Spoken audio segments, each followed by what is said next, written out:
Hello, Shakespeare fans and sonnet lovers. Here I am again with my project Dreaming Shakespeare Sonnet, Part 5. Sonnet 41. Those pretty wrongs that liberty commits when I'm sometime absent from thy heart, thy beauty and thy years full well befits, for still temptation follows where thou art. Gentle thou art, and therefore to be won, beauteous thou art, therefore to be assailed. And when a woman woes, what woman's son will sourly leave her till she have prevailed? Ay me, but yet thou mightst my seat forbear, and chide thy beauty and thy straying youth, who lead thee in their riot, even there where thou art forced to break a twofold truth. Hers by thy beauty tempting her to thee, thine by thy beauty being false to me.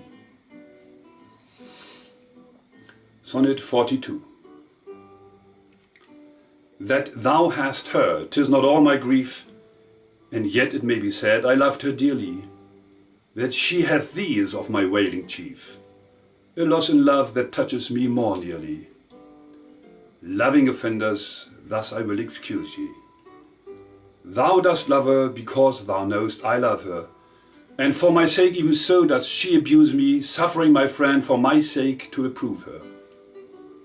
If I lose thee, my loss is my love's gain, and losing her, my friend hath found that loss. Both find each other, and I lose both twain, and both for my sake lay on me this cross.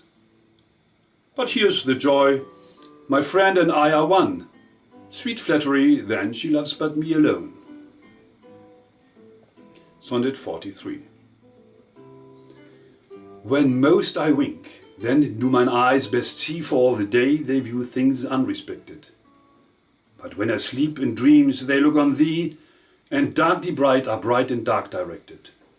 Then thou, whose shadow shadows doth make bright, how would thy shadows form happy show, to the clear day with thy much clearer light, when to unseeing eyes thy shade shines so? How would, I say, mine eyes be blessed made, by looking on thee in the living day, when in dead night thy fair imperfect shade through heavy sleep on sightless eyes doth stay. All days are nights to see till I see thee, and nights bright days when dreams do show thee me. Sonnet 44. If the dull substance of my flesh were thought, injurious distance should not stop my way, for then, despite of space, I would be brought from limits far remote where thou dost stay.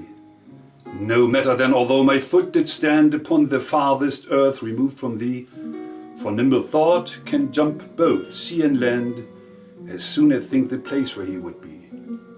But thought kills me that I am not thought to leap large length of miles when thou art gone, but that so much of earth and water wrought, I must attend time's leisure with my moan, receiving naught by elements so slow, but heavy tears, badges of either's woe. Sonnet 45.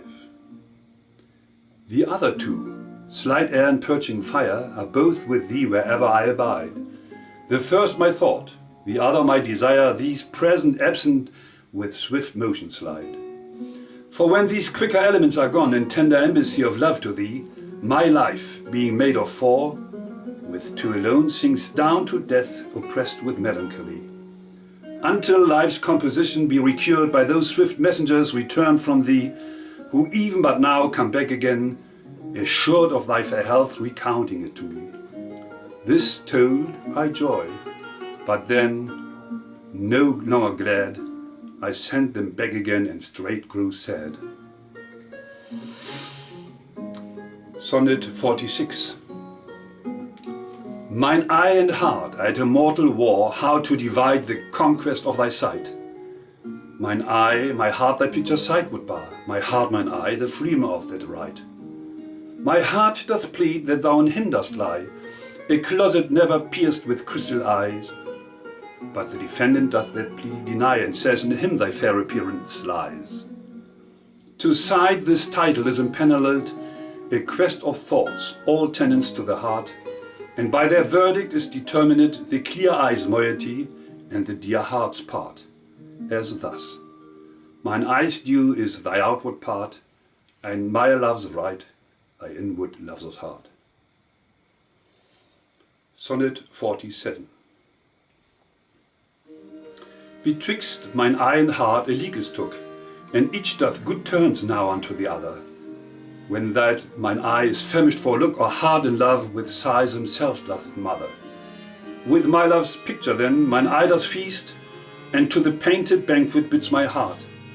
Another time mine eye is my heart's guest, and in the thoughts of love doth share a part. So either by thy picture or my love, thyself away art present still with me, for thou not farther than my thoughts canst move, and I'm still with them, and they with thee. Or if they sleep, thy picture in my sight awakes my heart to heart's and eyes' delight. Sonnet 48. How careful was I, when I took my way, each trifle under truest bars to thrust, that to my use it might unused stay, from hands of falsehood in sure wards of trust.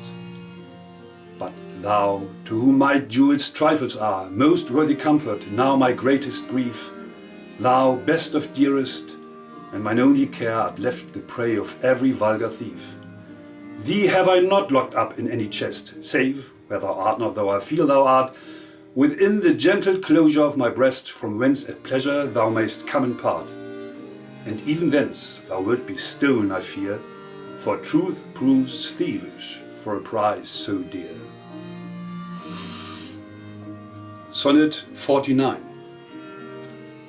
Against that time, if ever that time come, when I shall see thee frown on my defects, when as thy love hath cast his utmost sum, called to that audit by advised respects, against that time, when thou shalt strangely pass, and scarcely greet me with that sun, thine eye, when love, converted from the thing it was, shall reasons find of settled gravity, against that time do I ensconce me here within the knowledge of mine own desert, and this my hand against myself uprear, to guard the lawful reasons on thy part. To leave, poor me, thou hast the strength of laws, since, why to love, I can allege no cause. Sonnet 50. How heavy do I journey on the way, when what I seek, my weary travel's end, doth teach that ease and that repose to say, thus far the miles are measured from thy friend. The beast that bears me, tired with my woe, plots dully on to bear that weight in me, as if by some instinct the wretch did know his rider loved not speed being made from thee. The bloody spur cannot provoke him on, that sometimes anger thrusts into his hide, which heavily he answers with a groan more sharp to me than spurring to his side. For that same groan does put this in my mind, my grief lies onward and my joy behind.